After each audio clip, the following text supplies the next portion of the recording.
vous n'avez pas accès à l'information.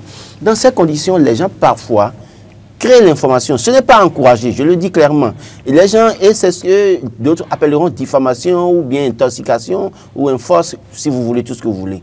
Donc, je crois qu'il revient au gouvernement aussi de revoir son mode opératoire. Même si on a dit qu'on a enterré entre griffes la normocommunication, à proprement parler, on ne sent pas que la normocommunication est enterrée et que nous avons accès à l'information. Donc, il y a cela qu'il faut régler. Quand vous aurez fini de régler ça, je pense que véritablement, les gens ne peuvent plus diffamer n'importe comment parce que vous avez été le premier à déjà donner la vraie information. À quoi bon pour quelqu'un de créer une information? Ce n'est pas évident. Donc, et là, si quelqu'un vient dire autre chose, vous avez plein de droits maintenant d'interpeller. Et là, on comprendra que oui, celui-là a cherché. Mais vous ne donnez pas l'information. Écoutez, j'ai vu hier une capture d'écran qui est passée dans un groupe là. Et comment Sosupe alertait sur la situation d'insécurité de nos jeunes frères et sœurs qui travaillent à la GDZ. Et il citait, il disait, ça fait un énième cas de, comment vous appelez, de braquage, si vous voulez. Et une jeune fille, il faisait allusion à une jeune fille qui a été braquée par hors la loi. Parce que quand vous prenez le tronçon Zerplac à Lada, c'est cool précisément, vous voyez beaucoup de jeunes qui marchent pour rentrer, soit pour venir au boulot, soit très tôt ou très tard. Donc, dans ces conditions, il y a des gens de mauvaise foi qui profitent des situations pour les dépouiller. Mais il a alerté sur cette situation. Cela suppose qu'en réalité, oui, bien qu'il ne soit pas ici, il a vu un problème assez sérieux. Et donc, ça pouvait aider le gouvernement à prendre les mesures pour sécuriser, pour qu'il y ait une patrouille régulière sur le tronçon là, pour sécuriser nos jeunes. Alors, ça, par exemple, ce n'est pas mauvais en soi. En réalité, ça participe à aider le gouvernement et à corriger les choses. Maintenant, les conséquences de ce qui se passe, mais c'est clair. En fait, il y a des faits. Quand ça commence à se produire dans un pays, on commence à se poser des questions.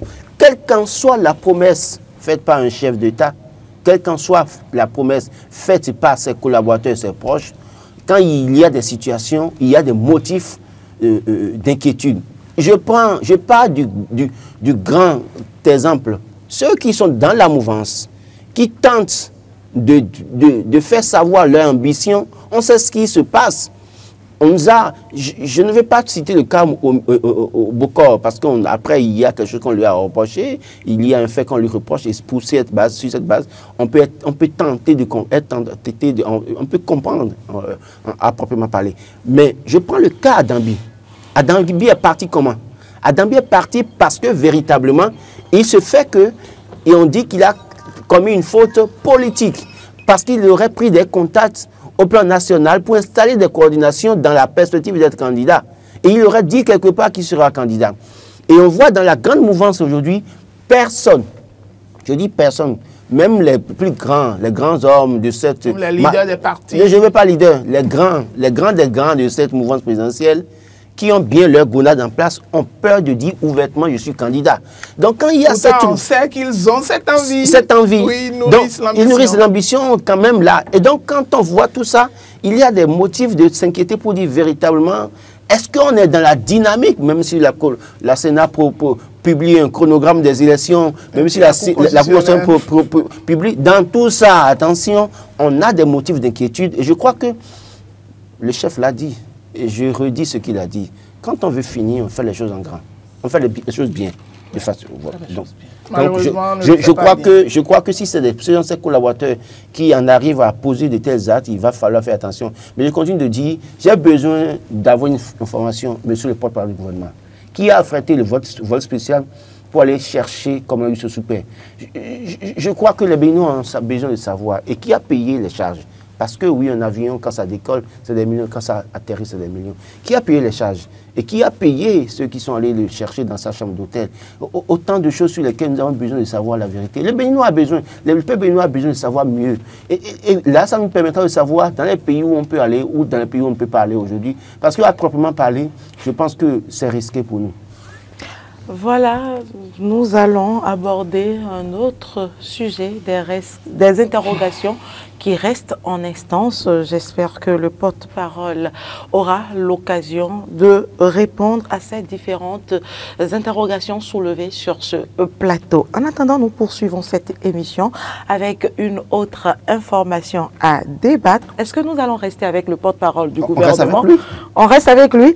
Alors, le clairon avec la complicité de Rebecca, titre ce matin, Ngwedi, le choix de talent, c'est une interrogation. Il affirme, le quotidien affirme même, le choix du dauphin repose sur la confiance. Alors, chers analystes sur ce plateau, pensez-vous que le chef de l'État a assez confiance aujourd'hui à son porte-parole du gouvernement pour qu'il le désigne comme celui qu'on recherche depuis tant, le dauphin du président Patrice Talon? Il a porté la voix du gouvernement. Dans les faiblesses et dans les forces, il a défendu le gouvernement. C'est la première image du gouvernement qu'on voit quand il y a une situation de crise et qui vient répondre, qui essaie de trouver des réponses à tout. C'est son job. Et donc, il maîtrise pratiquement tous les secteurs parce qu'il a eu la chance. Pour répondre à certaines questions, il est obligé d'appeler tous les ministres pour dire, chaque ministre sectoriel pour demander la vraie information et comment est-ce que ça fonctionne. Il est, pour avoir des informations sur la situation de nos militaires, il est obligé d'appeler le chef d'état-major pour savoir mieux ce qui se passe. Donc, l'un dans l'autre, c'est la personne qui a côtoyé tous les ministres qui maîtrise plus ou moins, il a peut-être une vue, même si c'est superficiel, du fonctionnement des ministères, c'est qu'il a au moins une connaissance basique. Donc oui, il se peut qu'on porte le choix sur lui. Mais en fait, je me pose la question de savoir, est-ce que ce n'est pas la promesse faite à certains acteurs politiques qui ont mouillé le maillot à mourir entre 2015 et 2016, et ce n'est pas cette promesse qui lui a été faite aussi, qui fait que lui aussi, il court dans tous les sens, parce qu'on le voit partout maintenant. Dans tous les médias, à commencer par les médias, les rédactions, et après, maintenant, on le voit dans les communes. S'il n'est pas dans telle commune aujourd'hui, il est dans telle commune demain pour rencontrer les populations. On l'a vu à Tchaourou. Et puis, le week-end dernier, on l'a vu... Il explique les actions du gouvernement. Oui, justement. Oui, parce que expliquer, mais vous expliquez, d'accord, mais je pense que c'est comme si peut-être il y a aussi une motivation derrière. Parce que, oui, expliquer vous pensez que quand on va à Tchaourou et qu'on dit le porte-parole du gouvernement est venu parler à Tchaourou, les gens vont venir, mais... Il y a d'autres motivations qui vont faire que les gens vont remplir la salle. Et pour venir vous écouter. Mais ils iront, en 2026, ils ne feront pas, ils feront autre chose. Il y a des régions dans lesquelles le porte-parole va faire. Il peut faire tous les 365 jours de l'année dans ces régions. Ça ne changera rien. Et ils sont conscients. Donc je dis, est-ce que c'est... On lui a fait... Est-ce qu'il a... Puisque ce que le journal a écrit bizarrement, j'ai lu ça dans 2-3 groupes le week-end dernier. Et ça a été un débat, je crois que Marc ne me dira pas le contraire. On en a souri en réalité. Donc, quand ça revient à la une d'un journal, c'est que les rumeurs finissent toujours par se confirmer parfois au Bénin. Hein. Quand on dit rumeur, il ne faut jamais dire que c'est rumeur simple. Il y a toujours quelque chose qui s'est passé. Et par la suite, ça se confirme ou si ça n'est pas confirmé à 100%, c'est qu'au moins, on a 50% de vérité dans ce qui a été dit. Donc, j'estime véritablement que oui, c'est peut-être qu'on lui a fait cette promesse et que, bon, oui, ça le motive davantage, ça l'encourage à mieux faire, à mouiller, à être tout le temps sur le terrain pour rencontrer la population, pour vanter les mérites. Parce que vous savez, le point fort ou point faible, je ne sais pas, ça dépend de la position de Wilfried Ngwedi, notre grand frère bien-aimé, c'est que oui, il a la réponse à tout. Il sait bien défendre le gouvernement, il sait bien justifier, même si parfois on n'est pas convaincu, il trouve toujours... Est-ce qu'il est prêt pour diriger le pays? Comment vous saviez si Boni Yayi était prêt en 2006 ou pas? Est-ce que vous saviez si en 2016 Patrice Talon était prêt ou pas? C'est vrai que c'est un président, il a son parcours, ça il faut l'avouer, c'est un journaliste pétri de compétences, on a vu son parcours, on a vu son intégrité par le moment, même si aujourd'hui il joue un rôle qui un peu entache son intégrité qu'on lui a connue par le passé. C'est un personnage que je respecte avec son parcours bien dans la tête parce que ce n'est pas facile de porter la voix d'un gouvernement comme le régime de la rupture qui a bien des dossiers, c'est-à-dire que sur des évidences, vous êtes obligé de trouver des réponses pour justifier. Des mots. Des mots pour justifier. Et donc, il joue bien ce rôle. Donc, je ne doute pas qu'il sera un bon politicien. Marc Goudjanou. Le choix... On va dire le choix des talents. Donc, moi, je parlerai peut-être que ça vous étonne, je parlerai peut-être de diversion quant au choix du réel dauphin de Patrice Talon. peut-être qu'il a été envoyé, il est envoyé sur le terrain pour pouvoir quand même essayer de jouer en quelque sorte le rôle qu'on a normalement octroyé au ministre conseiller. Parce que généralement, donc je ne dirais pas, c'est le ministre conseiller, porte-parole du gouvernement.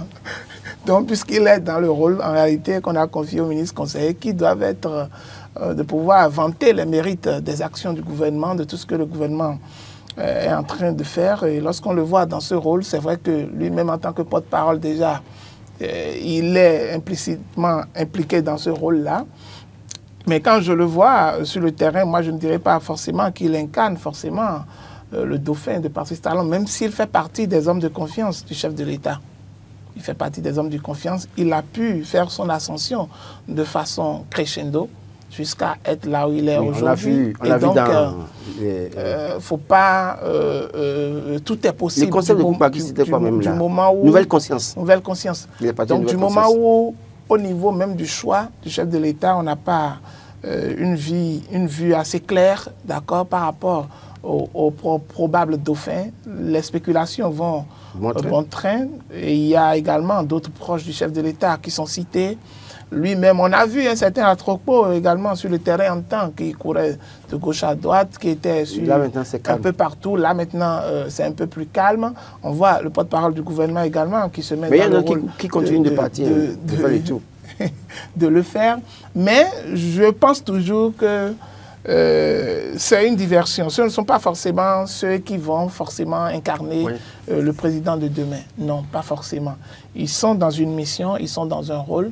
Peut-être c'est un rôle pour pouvoir tester, d'accord, la popularité du chef de l'État, l'opinion, d'accord, des citoyens. Oui. Il faut aller au contact pour voir ce que ça va donner. Un peu avant, c'est un test, d'accord, avant peut-être les grandes campagnes électorales. Et donc, tel que les ministres conseillers également le font, je pense qu'on a compris peut-être que les ministres conseillers ne le font pas bien. Et encore, dites-vous, ils n'ont pas également le même verbe que Wilfried Ongbedi. Ils n'ont pas cette façon de bien communiquer comme Wilfried Ongbedi. Et donc, lorsqu'après un petit travail... Comme le disait Laurent tout à l'heure, le ministre conseiller, on lui a attribué un secteur donné, alors que le porte-parole, lui, comme il le dit, il est au contact de tout, il maîtrise pratiquement tous les dossiers. Il embrasse également plusieurs secteurs. C'est pourquoi je dis que on peut même dire, mis à part Yahweh Déhou, c'est en quelque sorte le coordonnateur des ministres conseillers. C'est lui peut-être en tant que...